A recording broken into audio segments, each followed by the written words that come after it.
প্রিয় দর্শক, কে বলছেন, কোথা থেকে বলছেন, আপনার প্রশ্নটা করুন প্লিজ। আলাইকুম। ওয়ালাইকুম আসসালাম ওয়া রাহমাতুল্লাহ। বাংলা অক্ষরে নামাজ শিক্ষা বই পাওয়া যায়, আচ্ছা। আবার বাংলা অক্ষরে কোরআন শরীফ পাওয়া যায়। এটা অর্থ তো বিকৃত হয়ে যায় না।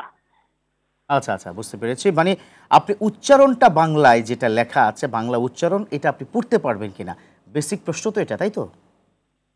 হ্যাঁ হ্যাঁ জি জি, থাকুন আপনি আরটিভির সাথে, ইনশাআল্লাহ প্রশ্ন উত্তর পেয়ে যাচ্ছেন। আচ্ছা, উচ্চারণ সহ পড়াটা আসলে কিন্তু সঠিক উচ্চারণটা হবে না, মাখরাজটা হবে না।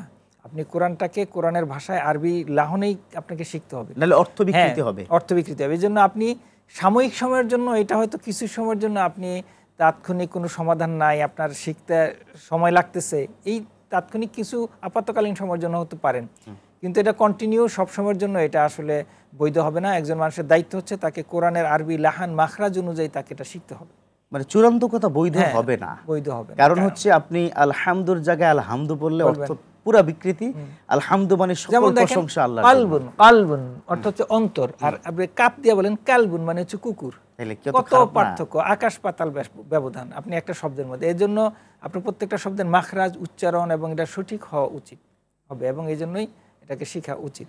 যে তাহলে আপনি বলেছেন দিল করবার ক্ষেত্রে দুটো সওয়াব, একটা হচ্ছে হলো তিনি মানুষের আত্মীয়তার সম্পর্কটা সুদৃঢ় করলেন, দান করার খরচটা পেলেন, ডাবল সওয়াব। এবং এখানে আরেকটা কথা আমি যোগ করতে চাচ্ছিলাম যে আপনি যাকাত দেওয়ার ক্ষেত্রেও কিন্তু জিল করবাকে যাকাত দিতে পারবেন। যাকাত হচ্ছে আপনি নিজের ছেলে মেয়ে, স্ত্রী, পিতামাতাকে, উপরে এ ছাড়া বাকি সবাইকে দেওয়া যাবে যাকাত। তবে যাকাত দেওয়ার সময় আপনি বলার দরকার নাই যে আমি যাকাত দিচ্ছি, দিলেই হয়ে গেল, আপনার মনে মনে নিয়ত থাকলেই হবে, তাকে আপনি গিফট হিসেবে দিবেন। চমৎকার চমৎকার, সুন্দর। আসলে এটাই তো ইসলাম, তাই না? একজন দর্শকের ফোন নিয়ে তারপরে ফিরছি। প্রিয় দর্শক, কে বলছেন, কোথা থেকে বলছেন, প্লিজ প্রশ্নটি করুন। হ্যালো। জি হ্যালো। জি, শুনতে পাচ্ছি প্রিয় দর্শক। প্রিয় ভাই, আমি আবিদ আলী মিয়া বলছি চিটাগাং থেকে। আচ্ছা জি, বলুন প্লিজ। যদি রমজানের ইফতারের দোয়া না পড়ে যদি ইফতার করে, ইফতার হবে কিনা? আচ্ছা। এবং রোজার নিয়ত না করিয়া যদি রোজা রাখে, রোজা হবে কিনা? আচ্ছা জি, থাকুন আপনি আমাদের সাথে, ইনশাআল্লাহ দুটো প্রশ্নের সমাধান পেয়ে যাচ্ছেন। জি, রোজার নিয়ত না করলেও কোনো সমস্যা নাই, রোজা হয়ে যাবে। ইফতারের দোয়া না পড়লেও ইফতার হয়ে যাবে, কোনো সমস্যা নাই। ওই নিয়ত আবার সেই নিয়ত না, নিয়ত মানে তো আল নিয়া হুয়াল ইরাদা, মানে নিয়ত মানে তো ইচ্ছা শক্তি, মনের কল্পনা বা মনের যে ইচ্ছা, মনের যে পরিকল্পনা, এটাই নিয়ত। আপনি সেহরিতে উঠছেন কেন? কালকে রোজা রাখবেন, কারণ আপনার রমজান মাস আসতেছে, আমি রোজা রাখবো, এই তো পরিকল্পনা, আমার তো নিয়ত নেওয়াই হয়ে গেছে। আমি প্রত্যেকটা রোজা রাখবো, সেহরি খাচ্ছি, তারাবি পড়তেছি, নামাজ পড়তেছি, এটা নিয়ত হয়ে গেছে, নিয়ত আর আলাদা করতে হবে না। জি, চমৎকার করে আপনি আলোচনা করছিলেন। আমরা দানের একটা জায়গায় গিয়ে বলেছিলাম যে আত্মীয়তার সম্পর্ক। আপনি আরেকটা কোশ্চেন বাকি ছিল কিনা, কোনটা, যে দুইটা কোশ্চেন বিরতির আগে ছিল, যে বিরতির আগে দ্বিতীয় প্রশ্নটি। আচ্ছা, ইনশাআল্লাহ যখন আল্লাহ পাক জেহেনে নিয়ে আসবে তখন অবশ্যই আমি বলবো। তবে আমরা যে জায়গা থেকে একটু টাচ করতে চাই, আমরা দেখেছি অনেক সময় যে আমাদের মা বোনরা ইতিকাফের অনেক নিয়ম লঙ্ঘন করেন, কিন্তু তারা ভাবেন যে তাদের ইতিকাফটা হয়ে গেছে। এখন এই ক্ষেত্রে মা বোনদেরকে কোনো সাজেশন আছে কিনা? কারণ অলরেডি তো তারা মাত্র কালকে থেকে ঢুকেছে। জি, সাজেশন হচ্ছে আপনার যদি কোনো কেনাকাটা থাকে সব রোজার আগেই শেষ করবেন, এক কথা।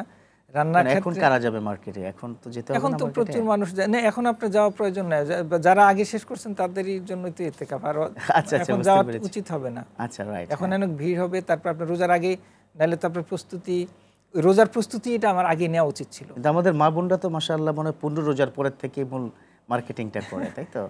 এটা আসলে আমার মতে যারা ইতিকাফ করবেন তাদের জন্য উচিত হবে না, তারা আগেই সব শেষ করবেন। তারপর রান্নার ক্ষেত্রে এখন আমাদের বাসায় ফ্রিজ আছে এবং এটার সংরক্ষণের অনেক বিভিন্ন ব্যস্ততা আছে। আপনি কিছু সংরক্ষণ করে রাখবেন, কিছু ফলমূল বা অথবা কিছু খাবার, শুকনা খাবার, যেগুলি আপনার প্রসেসিংয়ের যে বেশি সময় প্রয়োজন হবে না। সুতরাং এই ক্ষেত্রে আমরা অগ্রাধিকার দিতে পারি, তাহলে মা বোনদের ওই ক্ষেত্রে সময়গুলি বেঁচে যাবে। এখানে একটি প্রশ্ন এসেছে যে আমার সন্তান আছে, ছোট সন্তান, আমি কি আমার ইতিকাফের চলাকালীন সময় ছোট্ট সন্তানকে নিয়ে ঘুমাতে পারবো কিনা? পাশাপাশি তার যে উজরগুলো রয়েছে, প্রস্রাব করানো বা তাকে সুসু করানো, অন্যান্য যা কিছু আছে, এগুলো সে করতে পারবে কিনা? এটা যেহেতু মার বিকল্প নাই, সেক্ষেত্রে আমার মতে যেটা পারবে। আমরা যদি হাদিসে দেখি, রাসূলুল্লাহ সাল্লাল্লাহু আলাইহি ওয়াসাল্লাম ইতিকাফ অবস্থায় মাথাটা হেলে দিতেন এবং আয়েশা রাদিয়াল্লাহু তাআলা রাসূল সাল্লাল্লাহু আলাইহি ওয়াসাল্লাম মাথাটা আশ্রিয়ে দিতেন। তাহলে এটা তেল দিয়ে দিতেন। তাহলে এখনো দেখা যাচ্ছে যে এটা যেহেতু সেক্ষেত্রে একটা বিষয় আছে, তো ওইটার থেকে আমরা যদি, তিনি কিন্তু নবীজির কোনো হাদিস এভাবে পাইনি তেল যখন দিতেন যে তুমি একটু এরকম করে দাও অথবা মাথাটা একটু আশ্রিয়ে দাও, এটা বলতেন না। না, বলতেন না। ওটা কিন্তু আম্মাজান আয়েশাকে ইশারাকেই তিনি কিন্তু এটা ইশারায় বুঝাতেন যথেষ্ট যে আমার ছিল। এটা দরকার এখন। জি, জি। তার মানে কথাটা তো হবে আল্লাহর সাথে, কথাটা তবে আল্লাহর সাথে। তাই না? আর বাচ্চার যেহেতু ছোট বাচ্চা থাকলে সেখানে ওনার উচিত হবে, যদি ছোট বাচ্চা এমন থাকে যে তাকে ডিটাচ করাই যাচ্ছে না ছোট, তাহলে তিনি পরবর্তী বছরে ইতিকাফ বসতে পারেন। এটা আর যদি ইতিকাফে বসেনি তাহলে এতটুকু ওজোর হয়তো বা বিকল্প না থাকলে কিন্তু কিছু করা থাকবে না। আচ্ছা, এখানে আরেকটি খুব ইন্টারনাল প্রশ্ন, কিন্তু এটা জানা খুব দরকার আমাদের ইয়াং জেনারেশন বা যারা আছি আমাদের, তাদের জানাটা খুব জরুরি। সেটা হচ্ছে ইতিকাফ অবস্থায় রাত্রিকালীন সময় স্বামী স্ত্রী মিলন করা যাবে কিনা? মানে স্ত্রী ইতিকাফ করেছে, স্বামী সেখানে গিয়ে তার সাথে মিলিত হতে পারবেন কিনা?